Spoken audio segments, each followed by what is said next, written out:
Hello everyone, thank you for tuning in. Today we have with us Mr. Jyant Kohli. He's the founder and CEO at Lawrbit. We also have with us Mr. Rajeev Dutt, the GM at Africa, APAC and Middle East region at Swiss GRC. So Jyant and Rajeev, before we begin, could you give us a quick introduction of yourself and the organization that you represent? Thank you, Supriya. I'm Jyant Kohli, founder and CEO of Lawrbit, as Supriya mentioned. I'm an MBA by profession and been in the industry for more than 23 years. I started my journey in the regulatory compliance space in 2012. It's been almost 13 years now. That's a quick one about myself. I have worked in different industries.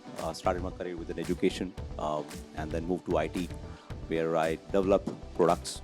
I have been part of some of the global brands like Thomson Prometric. I was heading the sales for Thomson Prometric in India, and I was also been part of ADP in India, heading their sales.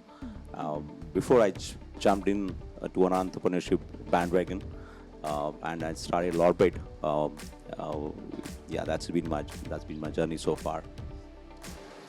My name is Rajeev Dutt. I head the Middle East, Africa and APAC region for Swiss GRC. I have a good background experience of almost 15 years into the GRC space. Thank you. Thank you so much, gentlemen. So Jyant, I'll come to you first. In your view, how has the GRC landscape evolved in India? Quite a lot. As I said, I started my journey in 2012 in GRC space in India.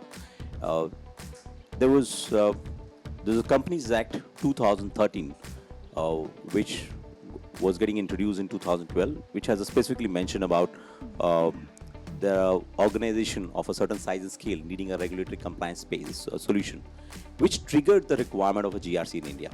And way before that, I think in 2004-05, there was some scams which were announced in India, which started bringing focus back onto best governance practices which India had to adopt. I think those are the two events which happened, which triggered the requirement of a GRC platforms in India, because you can't manage your risk without a technology, without having it integrated.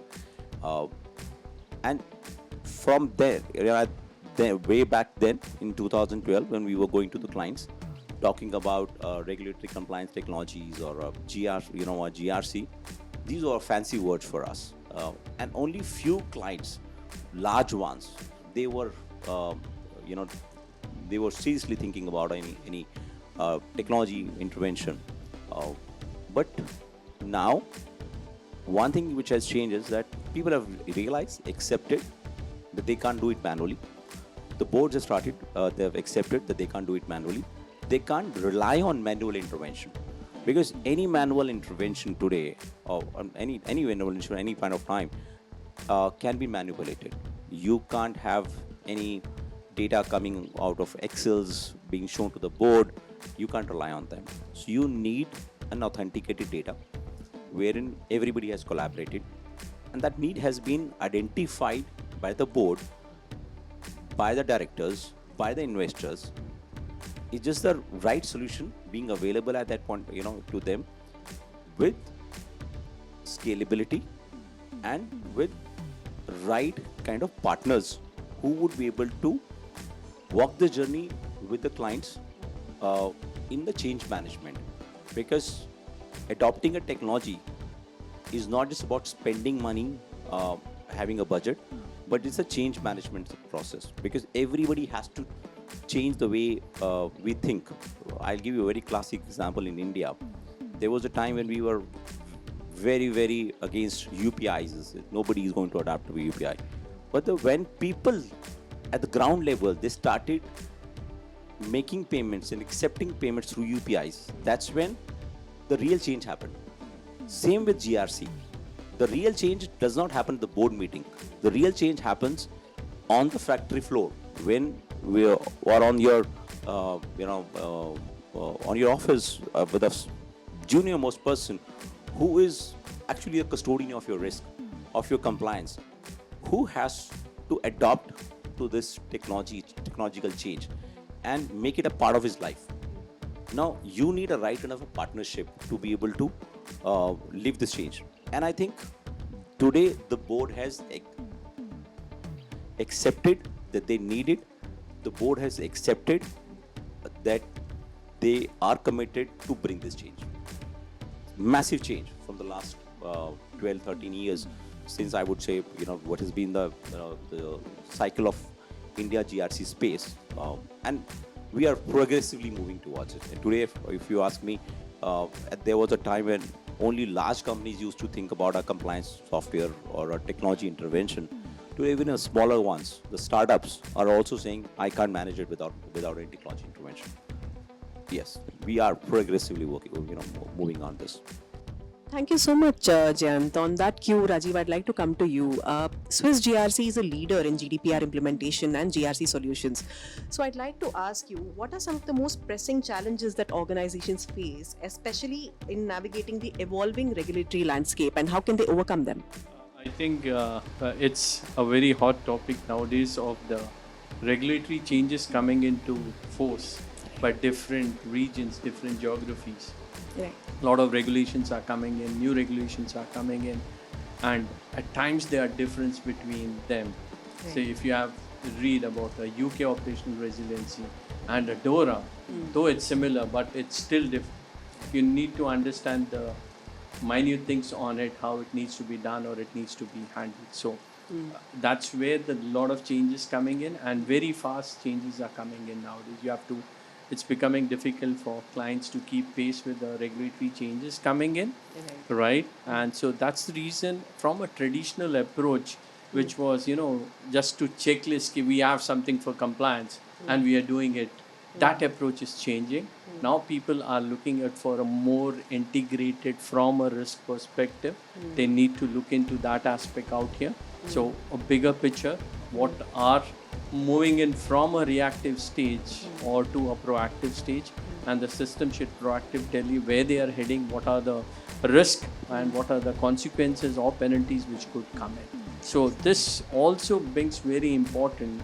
If you have a regulation content download, it doesn't serve your purpose. You need to understand what is that regulation all about. What are the consequences? It could have one document coming in the first month. After 2 months, a circular comes. After that, 1 month, a notice comes. But all together, if you read it, that makes sense. Unless your tool can do that and can tell you, given wider exposure of the risk, it becomes difficult for the client to manage. And just imagine if you are a bank, you are operating in 15 countries. Just imagine what is the challenges a compliance head faces. He just have not to meet the 15 regulations or 20 regulations of the countries where he's operating, of the central banks of those countries, but other local regulations. It could be labor, it could be tax, it could be many other things which could be coming in. So how do you manage? And it's just not a one-time dump. It all keeps changing. Your articles, your sections could change in a regulation, and it is coming into a particular effect. How do you manage that? How do you monitor that? So that's where the technology is coming in, and there's a huge budget. Companies are keeping towards regulatory tech. Absolutely. For regulatory change and regulatory tech, people are keeping huge budgets aside for this areas. Absolutely. So Jyant, like Rajeev mentioned, it's a very pertinent point that he mentioned, that the regulatory landscape is changing at a dynamic rate, right? So with the constant changes in regulatory frameworks, how can businesses stay updated and compliant in real time? So one thing I just want to add first to what Rajeev was also saying, saying, and I want to give numbers to what Rajeev said, because Rajeev made a very, very, very pertinent point about understanding the compliance regulations, because it's not one document, it's multiple documents coming in. You have to understand it. I'll throw some numbers because we are in India, so I'll throw Indian numbers. We built a regulatory intelligence for India, and our lawyers have read million pages of law. 1 million pages of law, 2,100 regulations, and we have compiled a compliance obligation checklist which contains 65,000 compliances. These compliances have 89,500 plus definitions. Now, Rajeev said, you have to be careful. I'll just give you a very common laymanish example. Okay, the law, when the regulators write any regulatory content, they also define certain words. Okay, and every regulator use that word repeatedly, but they define it differently. Now, you and I are always we all get salaries, so we are an employee somewhere. The definition of employee is different in Income Tax Act, different in Shop and Establishment Act, different in PF Act, different in a POSH Act, different in Labor Welfare Acts. All of these laws from the same country have different definition of the word employee. And imagine 89,500 definitions across different laws. Now, if you have a legal expert or a compliance officer, you have to understand all of them, understand how it is applicable in the scenario which you are dealing in right now. But how you can take a decision of dealing in that scenario when you don't even have a data point ready. And these are not constant; they will evolve because law is evolving every day. There are around 15 to 20 notifications from these regulators which are coming on a daily basis also, where something has evolved. So that adds to the complication of managing regulatory compliances. And today, unlike pre-industrialized era, or I would say in 90s also, 1990s or 1980s, early 2000s also, the pace of changes in regulations were very, very low. Today, that pace has become very high. If there is a regulation in EU, trust me, the APAC, Asia, will take a clue of it. China is sitting and taking a clue of it. US is waiting for it and having a counter regulations on that, or maybe a similar regulation.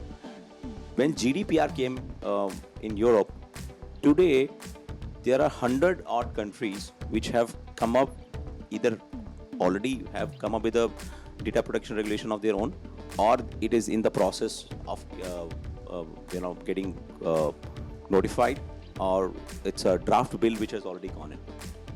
That's the pace it is. It doesn't take decades now. It takes a very few years for it to become a globalized phenomenon. So the pace is very, very, very fast changing. So coming back to your question, no one today can deal with compliances. Okay, and if somebody says I can, I would say is a Superman. Okay, so if no one can deal with the compliance complexity without having an intervention from a technology. That technology also have to be backed by lawyers who should have very carefully crafted it for you, because otherwise you can't rely on this. It's like your Google map. Okay, there are thousands of hours and thousands of people effort which have gone into mapping every single lane, every single cut, right? Then today we are able to navigate very carefully, very freely, and I know my Google map will take me to the right place. That kind of a craftsmanship has to go behind your regulatory intelligence for me to be able to rely on it. And that's what the organizations have to understand. That's a great point, Jyant. Thank you so much.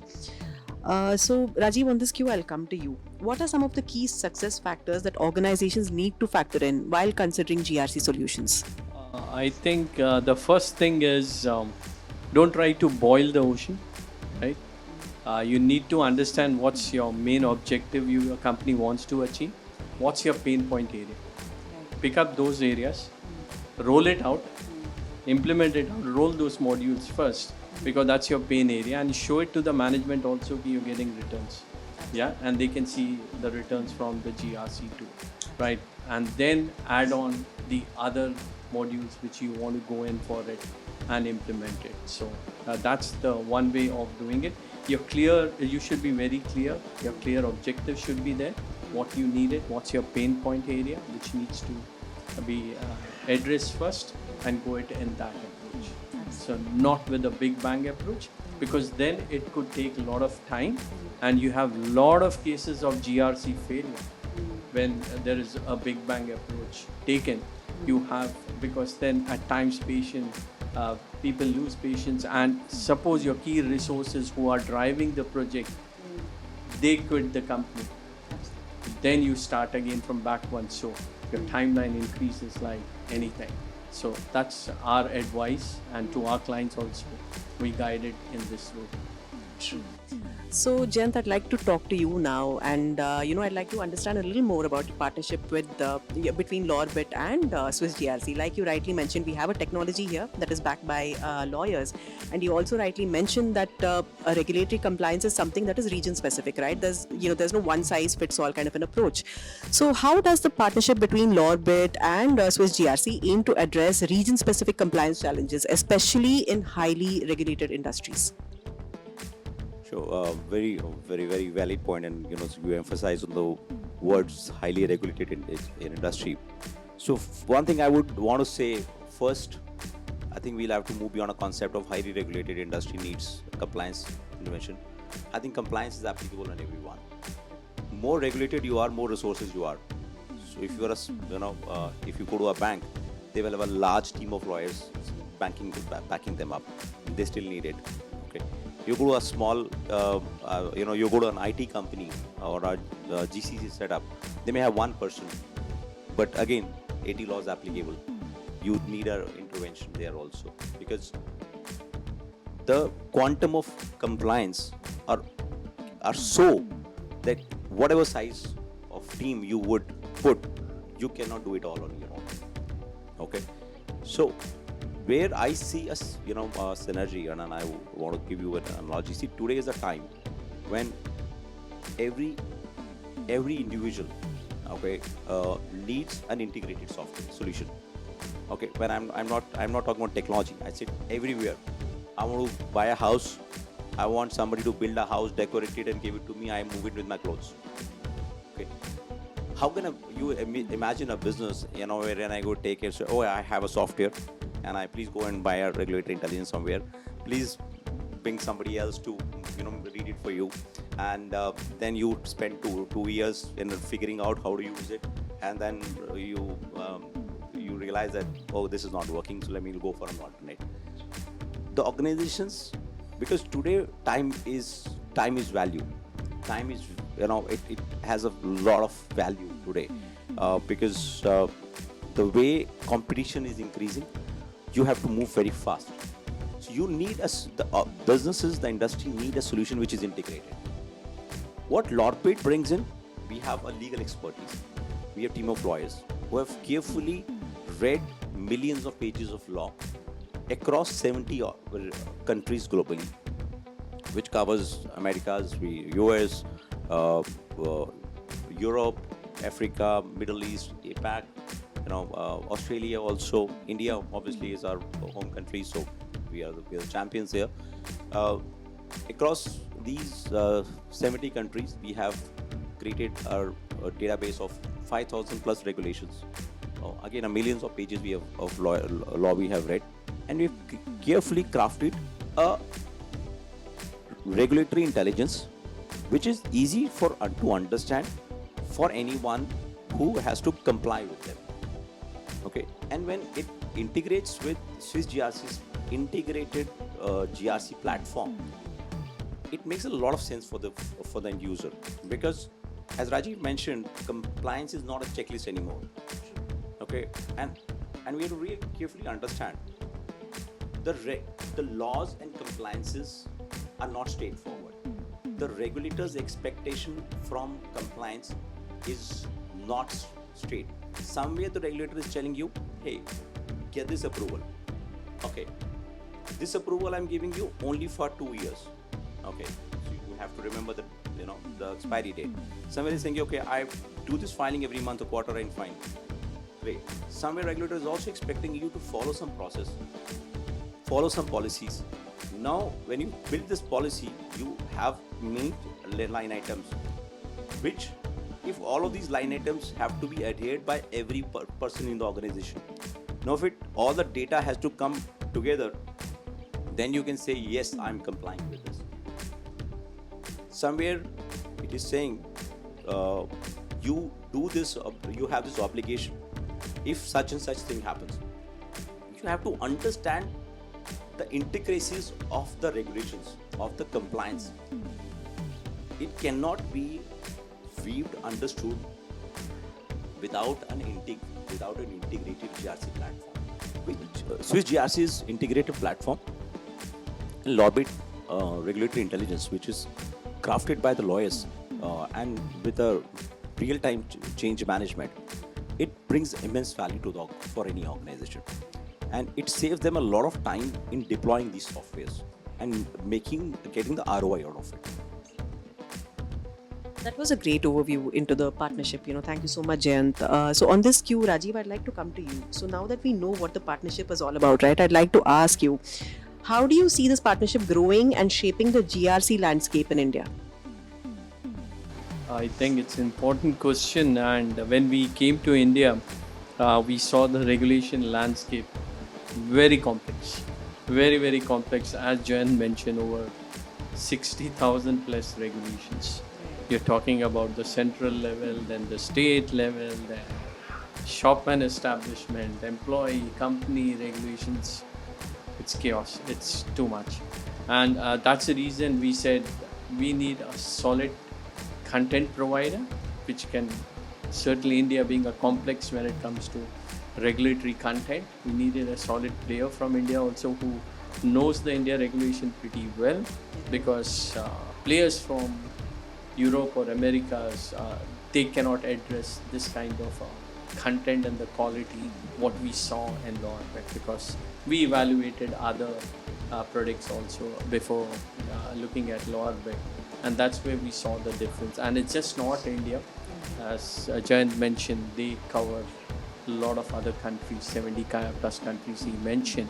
So I think that as an advantage to a client how it will bring in the GRC space. Now you have an integrated solution which gives you the content, which manages the changes which are happening, which gives you an exposure to your risk. It also looks into your other areas of third-party risk. It is looking at from your information security risk. It is looking at from your data protection, data privacy. All of that it is looking at together, bringing it all together under one thing. So as a package solution, and the client can scale up and grow with the offering. Today he says only I need to address client compliance. He can just take the compliance module with the content and start with that, and overall he can build it. So I think the headache is gone for the client. Everything as a one-stop solution. He gets all combined together into the offering, which they can use it at a great pricing and with great support of us, and with the local presence out in India. I think that will be a win-win for clients in India, and we will be taking a lot of their headaches out from their heads and by offering a solution. Thank you so much, Rajeev. And speaking of headaches and data privacy and automation, right, there is an elephant in the room that I absolutely have to address right now. So I'd like to hear a little bit from both of you, maybe from Jyant and then Rajeev, right? The DPDP Act is a reality now. It's soon set to get implemented, and the draft rules are currently out, and they're taking recommendations. So this is giving sleepless nights to companies because nobody wants to be at the far end of the 250 crore fine. So with this set to become an act, I mean, there's probably no one better that I can ask this question to. If you had to deliver one message to organizations watching this interview regarding the DPDP Act, what would you have to say to them? Change in mindset. India as a country, we believe in doing things fast, and we believe in workarounds. Okay, may not be the perfect solution. And I'm not talking about anyone, I'm talking about all of us. Okay, ma'am, आपकी ticket book करानी है, आप send me your Aadhaar card. You'll happily WhatsApp. Okay, just to a guy calling from a travel agency. You walk into a hotel and say, oh, I'm not carrying my Aadhaar card. Okay, so ma'am, WhatsApp it to me, and I'm taking a picture on my phone. You would happily give it away. You don't ask him a second question.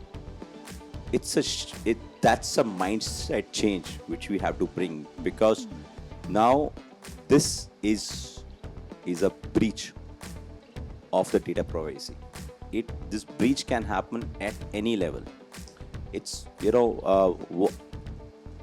if you say I need to comply with the Companies Act regulation, SEBI regulation, I say very easy, because there are some people in the organization who need to be trained on that regulation, who are trained, qualified legal professionals, and they have to understand those regulations and follow by the book. Here is a regulation which is going to impact every single transaction which you do in every single department. You can't ask what is not required. And how do you define what is not required? You have to understand that. Why is very important now. Why I'm asking this information, right? That's very important.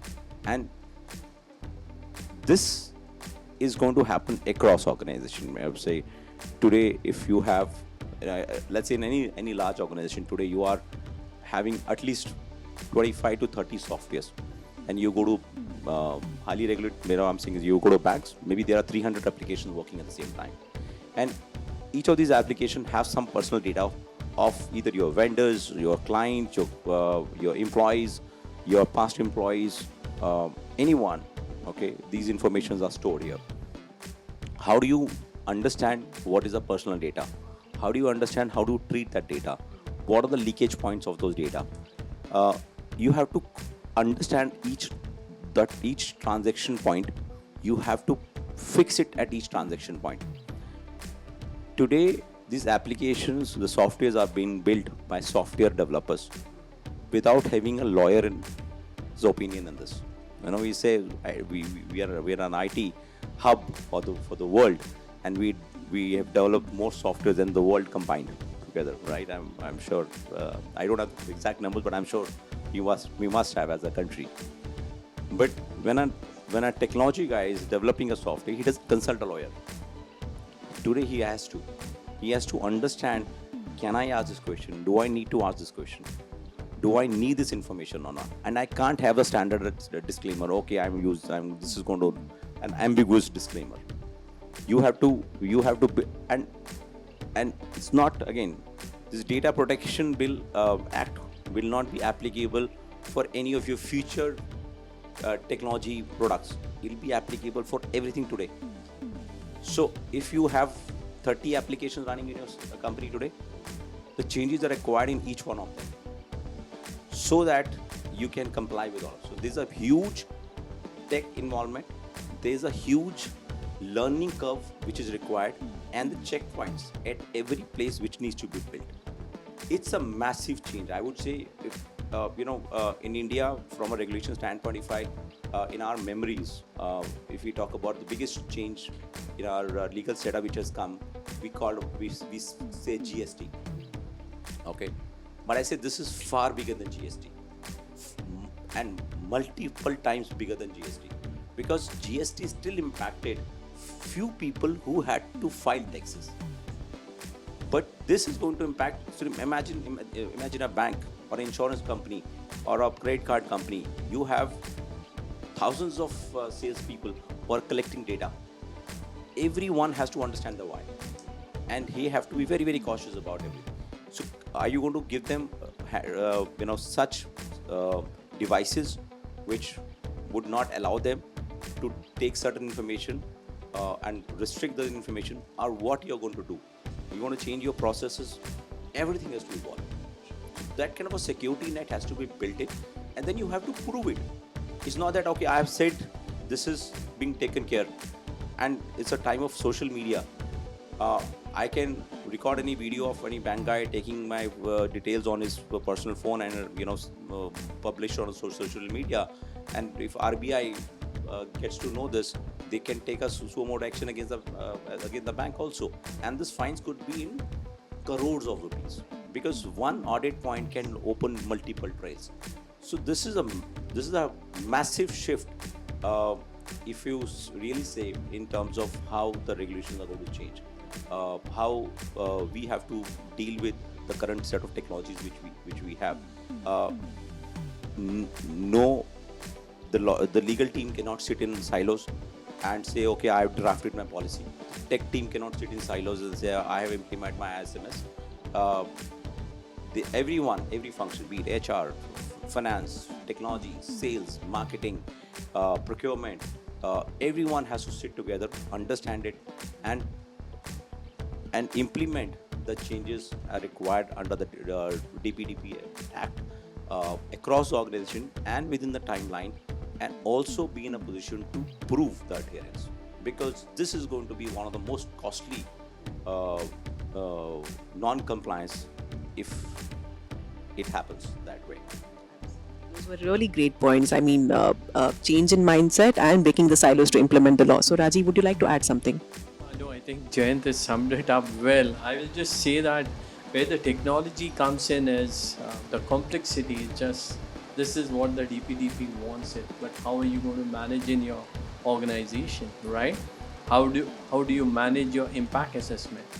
If there is a data breach, what you need to do, how you need to report to the regulators, right? That's very important. How are you going to do that?